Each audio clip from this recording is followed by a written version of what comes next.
That's not a big deal, Juan. To me, it is. You know what else is really interesting? No, listen, let me finish. Someone like you is so desperate. This is not desperation. Oh, my God. This is not desperation at all. Read the memo. I don't even think Juan's actually read the memo. You guys, we got to get Greg in here. Let's say, I want to say one thing that Kimberly said. Juan, if James Comey is signing off on 3 FISA application warrants, and he knows the application was based on a document, the dossier that was paid for by Hillary and was unverified and salacious, why would he do that? Well, he's not. First of all, it wasn't based on. There's no indication this was the total basis for it. Everybody Juan, says they said if the dossier hadn't been there, they never would have gotten the application. Again, McCabe said it under oath. No, well, actually, did you not see the thing that Bret Baier sent earlier that said that the Democrats are disputing that McCabe didn't say those exact words, and so who knows? Maybe when their memo comes out, Greg will have more information on that. Well, you know, the thing is, since this whole thing started, this nerd Super Bowl, I said that I didn't think there was there was going to be a big deal. So I don't have a dog in this hunt. I'm not interested in being proven correct that nothing happened here. But when somebody says there's nothing to see here, that means there's something to see here, because there's always something. And it's clear when you look at this that there is something. And when you step back and you see this mosaic of malfeasance, when you see things like the tarmac and you see things like the servers and the text messages and the Comey statement, and then you see the political roots of this dossier and why the political roots of the dossier were covered up. Well, who would do that? Why would they do that? It stinks of Clinton. This is all about Hillary Clinton. I mean, this is to help her get elected. We spent the last year and a half hearing about collusion between Donald Trump and the Russians. And all along, the real collusion was committed by the perpetrators of that narrative. So if you look at the media, the Democrats and their allies in government, those are the people that have been colluding. They've been colluding about a narrative, and they were colluding before the election. If you think that's not huge, then you're probably a hack. I'm a hack then. I'm a big hack. Because I remember hearing people, Fox and in the conservative echo chamber say, bigger than Watergate. I didn't say that. It's going to make Watergate look like someone was stealing I didn't think it was going to be much of anything. It is not. That's what it is. But I'm admitting I'm wrong. Today, at this table, you guys have not raised one thing that would say to this audience, I do. Boy, this is terrible. And I'll raise it right now. Hillary paid for the surveillance of Donald Trump's campaign. So what? So if somebody breaks into your house, false information to spy on Trump. They knew it was false. The dossier. The dossier is not false. Why do you say that? The dossier was false because McCabe said it was false and Comey said it was false. No. But Comey said, quote, ready? Salacious and unverified. Yes. He briefed the president. He said, but that's salacious and unverified. So in other words, they knew it was paid for by Hillary, and they still use it what to difference justify does it make who pays what for it? What difference does it make? Okay, Mrs. Clinton. What? You just quoted the secretary from Benghazi. I just said, what difference does it make who pays for it if the information is political BS. We're going to make a commercial. If the FBI gets information from a guy who's like some like a kind of a seedy character, but it turns out to be good information, then you still. But we know it wasn't good information, Dana, because it's never been verified. I'm not saying the dossier is real. I'm just saying that is what Juan is saying. Using the dossier to get a warrant is like trying to buy beer with a library card. Sorry. Well, have you tried that? Yes. Can I ask you one thing, Kimberly, about the process? Because I am curious about this, and we don't know this from the memo. So if Carter Page is under a FISA warrant starting in 2013, and you have to go to the FISA court every 90 days in order to keep up that warrant. We don't know if there was a lapse in the warrant between 2013 and 2016. But we don't know if this was a new warrant about Carter Page, right? Yeah, so the problem is there's a whole chronology issue here as well in terms of when did they get it? Is this new? At what time? And it also goes to the larger issue, as Jesse was saying, of veracity in terms of the integral, content and the facts that are alleged there. So if you have a question about that, you would have to verify it to make sure that it was substantiated and there was some kind of indicia of proof or evidence to support any of this. Can I ask you one other thing on this legal point, which is because I'm going to give you one more chance to talk since these guys talked a lot. If you're a FISA judge and you were presented information that you think was based on faulty information. Like, how mad would you be, and what are the consequences of that? Scale of 1 through 10, furious. Yeah, furious, because somebody could be held in contempt of court, lying to the court, proffering false information or false affidavits. I mean, this goes to the integrity of the whole judicial process, and saying that in good faith and belief that you have the information that you're relying on is truthful and should be relied on by an officer of the court in order to justify essentially a search or an intrusion. And that's why I get back to that idea that I'm imagining if you are presenting to the judge, you don't say one of my pieces of evidence is an article from Yahoo News. I mean, that's actually what they're saying was one of the pieces. I don't know all the details here, and we'll find out if the Democrats are going to come out with their memo, and we'll have more of a full picture. But we're going to talk about this a little bit more. Memo fallout ahead, and a programming note. Devin Nunes is going to join Bret Baier exclusively tonight at 6 p.m. Eastern for a live interview on this document he commissioned. Don't miss that. Stay with us.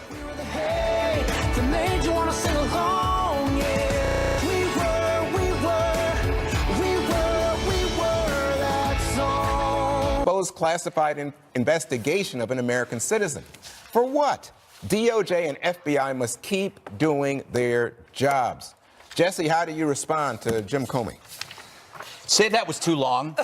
This is under 140. This is why they extending the character. Terrible. It's terrible. Yeah, and he needs to take some lessons from Trump on being not as verbose. Winning at Twitter. Yeah, winning.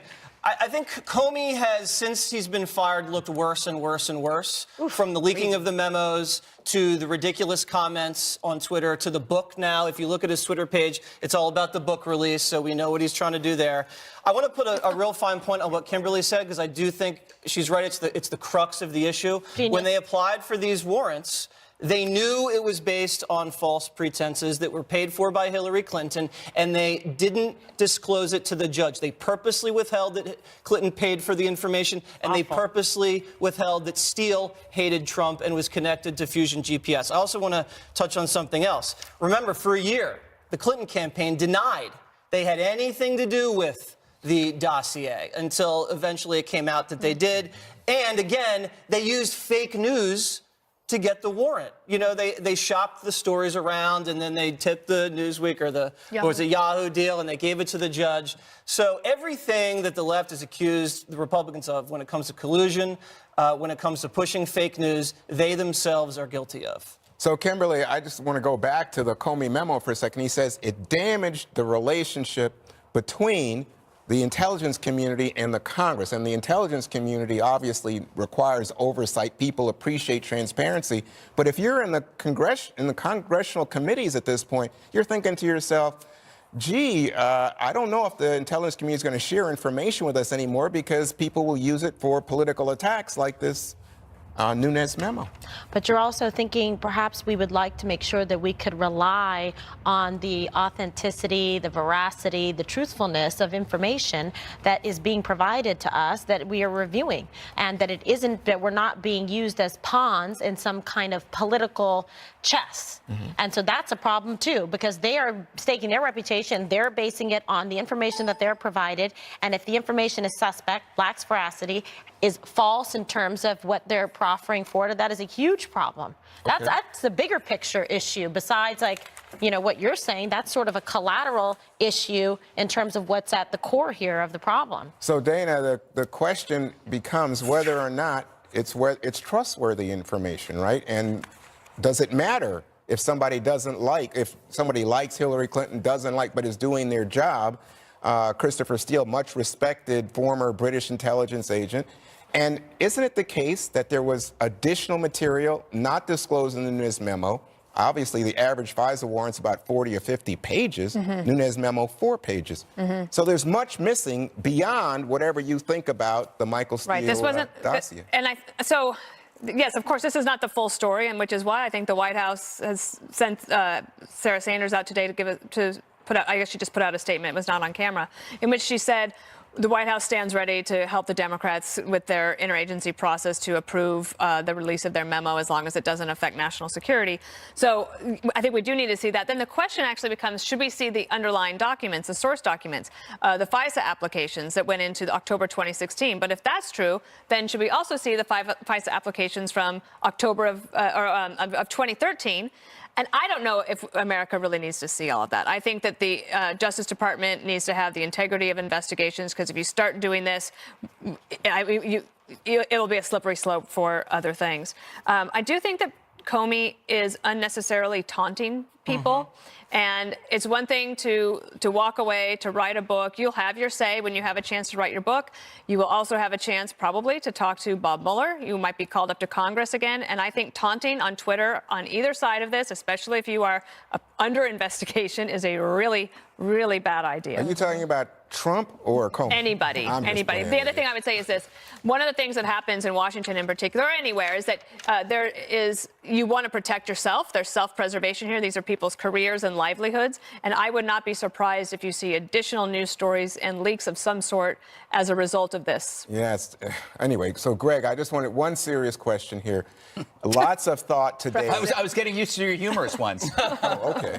So lots of talk today in Washington. Is this then a precursor for Trump to fire Rod Rosenstein, the Deputy Attorney General who approved one of these FISA requests? I'm not into hypothetical questions, and I think that might have been hypothetical. Yeah. But I would like to focus more on Comey's tweet, the fact that his criticism was over the release of the information, not the information itself, and I think that's interesting.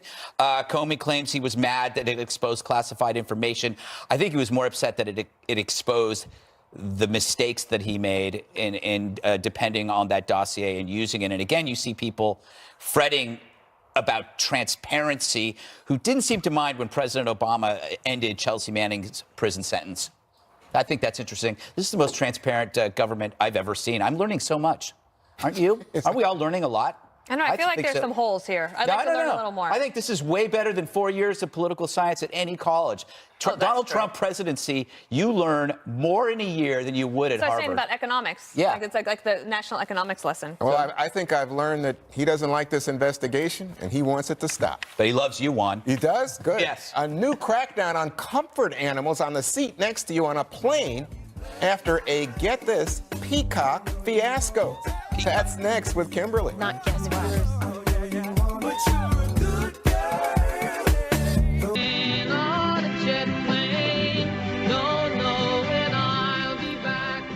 Traveling by air can give a lot of people anxiety. Greg. Yes. Some people bring animals on board with them to provide comfort when they fly, but policies are a-changin' on some big airlines. United bounced a passenger recently who showed up at the airport with a peacock for emotional support. At least it wasn't a llama, right? Now the airline is tightening rules to make passengers confirm their animals are trained to behave in public and have vaccinations from a veterinarian. Now Delta just tightened its policies on comfort pets, and American is considering doing so as well.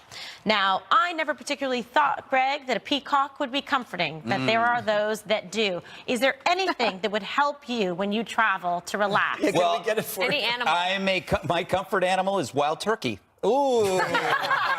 I'll have a double. Okay, here's the lesson. And we know this lesson. Every time a new system is invented, there will be an accompanying effort to game it.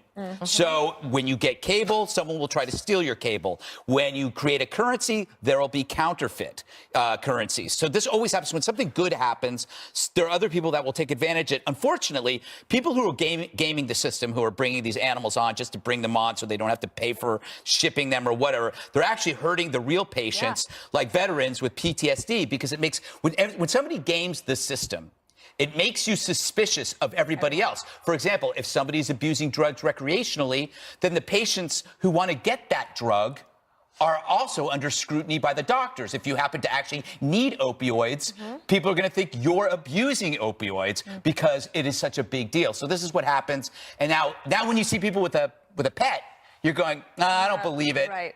Peacock, please. Yeah, like, what's your problem? Yes, yeah. But there are people with real problems. real problems. Yes, right? yes. Not like pretend little problems. Okay, so Dana. That's mean. Aw, I think you're doing better actually. Oh, good. As long as you get there like 3 hours ahead of time, your anxiety I is had reduced. experience with this on a plane where a woman brought a parrot, her parrot, with her on the plane, and then she was sitting in the row ahead of me, and it was like a 3-hour flight, and she talked baby talk to this bird the entire flight, and it was super annoying. This is before Wi-Fi and stuff, so you could, distract yourself. Right. So, okay. What's it, a baby bird? A follow-up question. So would you ever consider making Jasper a comfort? Well, I would, except for Jasper is so famous, and I would be that person who ruins it for everybody else. America's I would be. comfort dog. I don't need an emotional support dog when I go on a But plane. you've looked into it. I did not look into it because I would end up on the front. I would end up disgraced. And That's true. My What about dog is Peter? too famous to be a therapy pet. No, it would be. That is the greatest. America's comfort dog. Keep up with the theme here. My dog is too famous. I don't know what to do. Yes. Oh my goodness. Good voiceover. Hey Jesse, did you find in your experience with the llamas, was that comforting to you? No, that was terrifying. And we had a person with an emotional support squirrel on Water's World, except the squirrel fell asleep and he didn't want to wake it up, so that bombed. We tried to book the woman with the bird and she denied me, so I'm a little angry at her. I just want to talk about the memo, actually. In the initial FISA application, they didn't Kill say... shot. No, seriously, can we get back to the memo? I was much more interested in Bullwinkle flying with Rocket J. Squirrel when you were there. I was fascinated by that. I don't get this, but it seems to me an era of indulgence. I think Greg often talks about people have nothing better to do, so we live in this very highly entitled, happy, comfortable society, and we make a big deal out of this. Now, I'll tell you from my experience what's interesting is this is protected under the Fair Housing Act. Who knew? Wow. Why would that be? I don't know. That's worthy of a guess what, and you didn't even use it. I did. I should have used it. I should have used it. But One in the bank, put one in the bank. yeah, that they want to protect Appropriate people usage. who actually need assistance True. animals, for But people how- who Look, are- Like blind people or people with PTSD. There are people that need But this. how do you come Americans up with for a Disabilities. peacock, though? Like, what? I love a peacock. They're great. Not on They're a beautiful, plane. majestic birds. But like, what makes you think They're that that's show-offs. an emotional? How do you cuddle up with a Peacocks peacock? they're a show off. They're bird. Well, the bird is. The whole thing is about status. It carries that around to tell its mates that it is so powerful that it can carry this burden of feathers. So you should have sex with me. That's what a peacock is. Okay, Ron wants a peacock. we want to. No, that's the whole point of the feathers.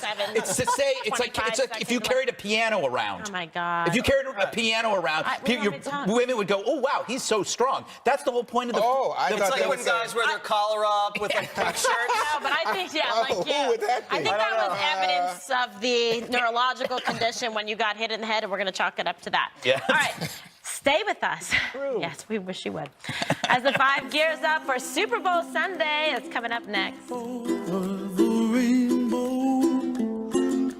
way up high.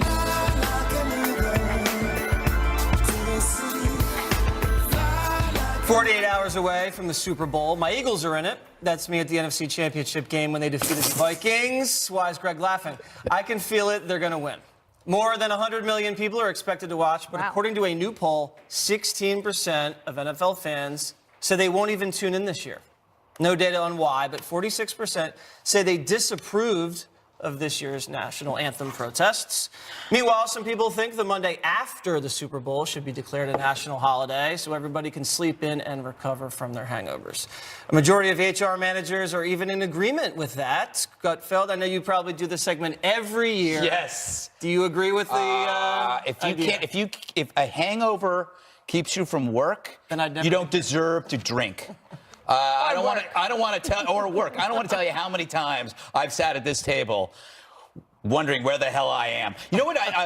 My favorite thing about the Super Bowl are the ads, of course. Oh, come on. Can't wait for the My Pillow ad. I can't my wait for the God. car. What are the Cars for Kids going to do? Don't do That's that. going to be incredible. And of course, William Devane, who is my spirit animal. I don't think Devane could afford Catholic. the cost of a Super Bowl ad. Yes, he Dana- can. Have you seen his farm? No, I That have not. tree? He took you to the farm? Look at my tree. Have you ever seen the commercials? That wasn't a tree.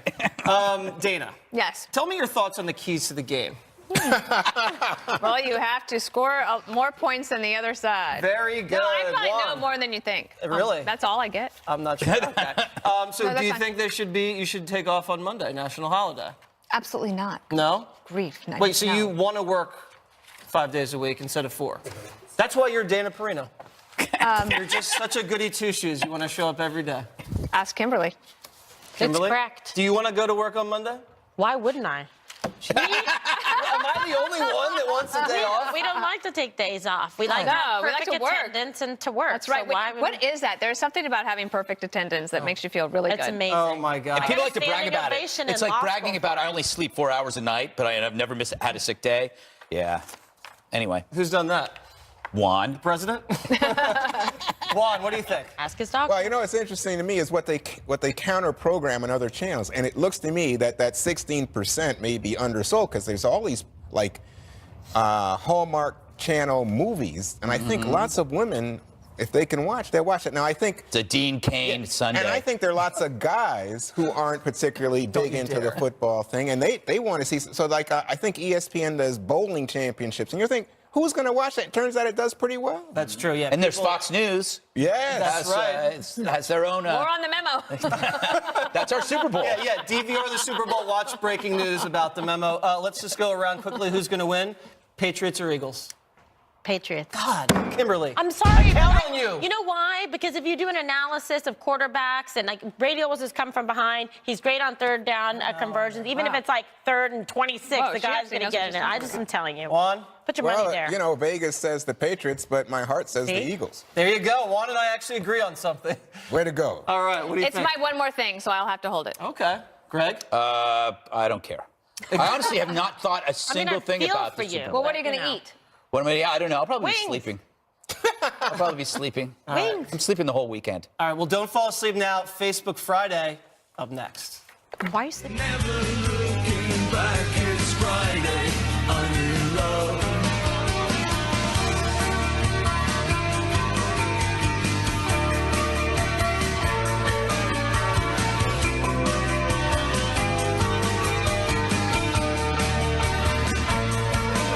Monday you can hold your head.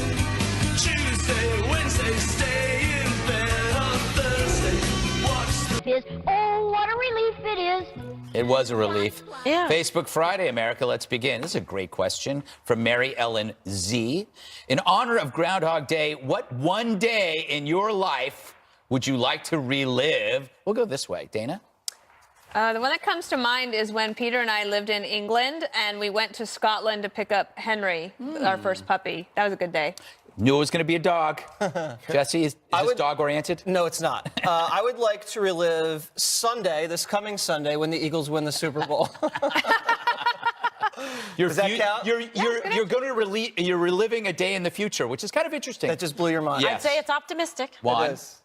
You know, it's like, I mean, I could do things like remember when I had a book coming out, it got great reviews, and the publisher agreed to let my mother drive with me out to where the book was coming off the press. Oh, that's fun. And it was an amazing experience. And so now I was thinking about it, you know, it was such a great time because I was in the car with my mom, which is unusual, and we had a long Yeah. ride. And then you get there and the people were so gracious. They said, oh, you know, you're the author of this book. And That's nice. Like, whoa, what a moment in life. That's a good Nice. thing. Kimberly. You know, it was a fun day. I mean, there were a lot, but I would say the day that I found out, like, I passed the bar exam, that Yeah. was Yeah. fun because I thought of all the exciting things I could do with my legal Yeah. career and become a prosecutor. Lock And her I up. wanted to, like, yell her up, fight for, you know, right? Justice. Yeah, well, and for victims' rights. Yeah. I don't know. I would go back to last week, Monday, at 5 to 5 p.m., and instead of walking towards the door at 4:55, I would wait approximately 10 seconds. And then I would not have this raging headache for the last 10 days that is making my head want to explode. You should have probably stopped for another little snack of crackers and cheese. Exactly. No, I went to fix my tie. If I hadn't fixed my tie, I'd relive that day. Why don't you stop wearing ties? You never used to. It's too late now.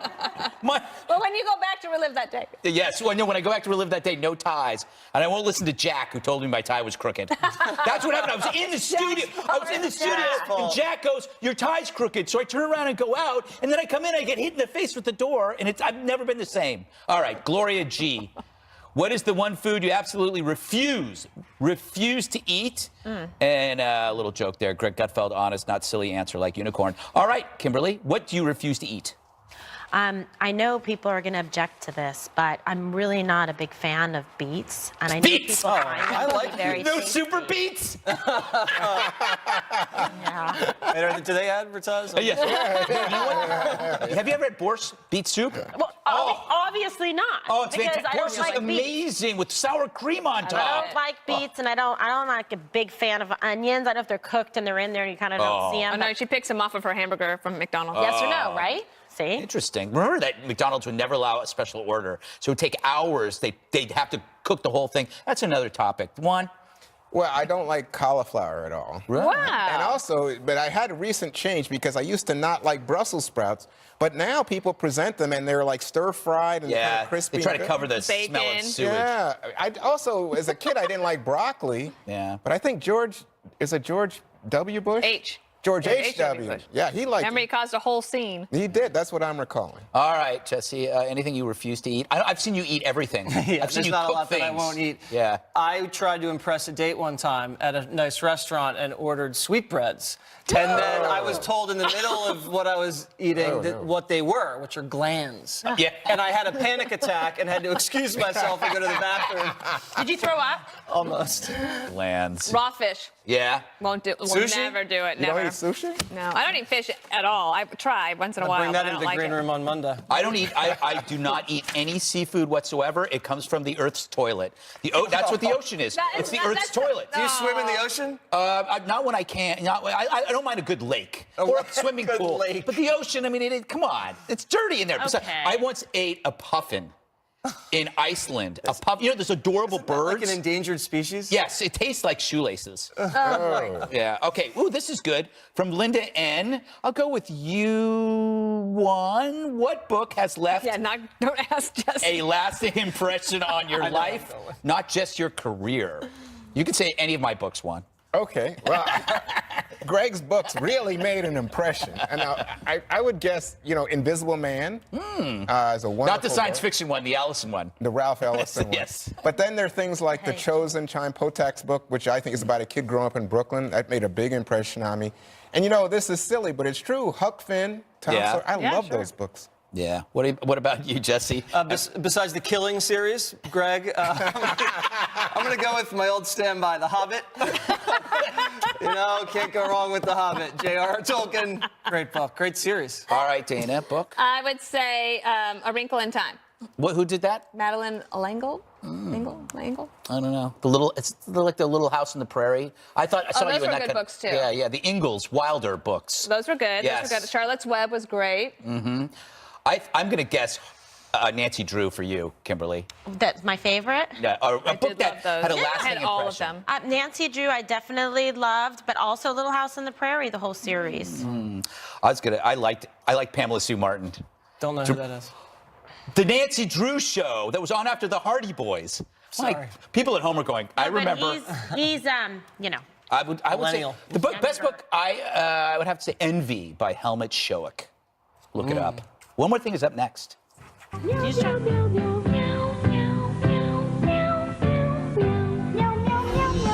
And Kimberly. Yes, thank you so much. You like this, Dana. Oh, good. A new class of canine bomb-sniffing cops graduated today from the MTA Police Department in New York City. 13 teams completed an intense 12-week explosive training program, and the dogs were trained to investigate suspicious packages, and each dog got their own shield for their reward. And a touching tribute, each of the dogs are named after a fallen police officer, firefighter, or soldier to honor those that have served us and fallen in the line of duty. I think this was beautifully done. You're right. That very gave me symbolic. goosebumps. And they do so much in terms of, law enforcement and working keeping with the us safe. military. Yes, God bless. Best thing you can find is a dog. Greg.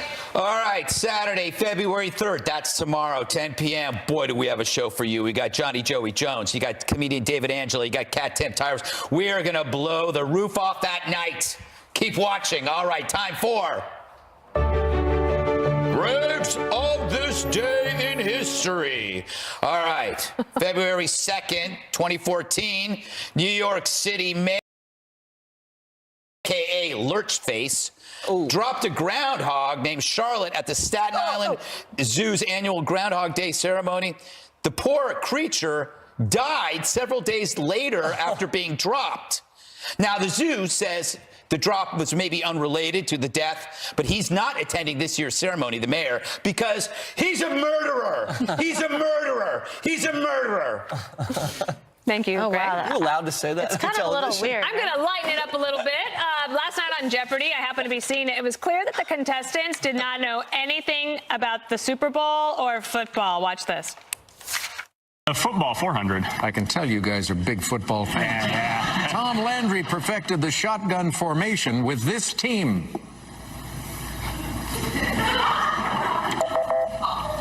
Dallas Cowboys. Do you think we should go to commercial? Let's look at the $1,000 clue just for the fun of it. If you guys ring in and get this one, I will die. Well, they did not get any of them. And I told Jesse that I would give you my prediction. So I think this is your first time being a part of Dana's mascot theory. I base my theory on who is going to win based on their mascot. But I think you might like this. I have determined, based on the mascot, that the Philadelphia Eagles will beat the New England Patriots. The Eagles were on the brink of extinction until a couple of years ago, making them the comeback kids. Yes. Just like Philadelphia. And the Eagles are master huntsmen and a potent symbol of power, and that's why they represent countless nations like America the Beautiful. I love it. There you go. All right, take it to the bank. Don't Patriots have guns? Juan, don't ruin it. Go, Juan, go. All right. So when I was a young reporter in D.C. covering the courts, I remember seeing a defendant get in a bloody fight with court officers.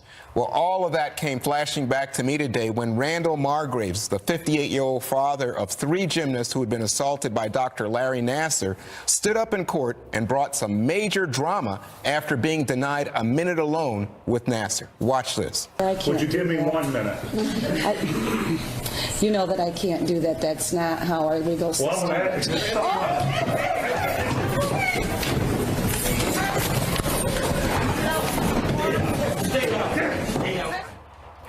Well, John Grisham wrote a book called A Time to Kill, and to my mind, I guess that what this dad had on his mind. It would have been on my mind. Indeed. Jesse. All right, well, we tried to book the therapy peacock and was denied, so I had to settle for Donald Trump Jr., and we talked about, you guessed it, the memo.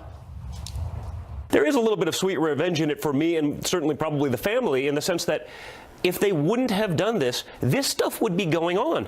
You're right. This would be going on at the highest levels of government.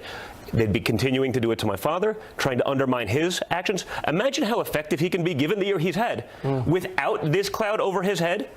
I raked this guy over the coals so hard. He had nowhere to turn after that. Another hard-hitting interview The with most Jesse hard-hitting Waters. interview you're ever going to see. It's a different side of Don Jr. You probably haven't seen before, so tune in 8 o'clock on Saturday night, and then watch Greg Gutfeld show. Yes. And don't forget, And the judge in between. There you go. Yeah, can't forget that. Kimberly, what do you have a Super Bowl plans? Not yet, except I know that I'm going to be having some chicken wings. Excellent. That's always my favorite. Remember, usually there's a chicken wing shortage. There's not one this year. Yay, Trump! Everybody's getting chicken wing bonuses. Chicken wing I burger. just chicken read wing right 401k. before we started, Best Buy just announced they're giving everyone bonuses. Crumbs, you mean, Dana? You mean No, crumbs? I mean bonuses. Just I mean crumbs. bonuses. I certainly do. Everybody's Juan, getting where are a you big going to watch box. the Super Bowl? It's my son-in-law's birthday and the Super Bowl, so we're having a party at our house. So can we bet that you were going to have pictures of the family on Monday for one more thing? I hadn't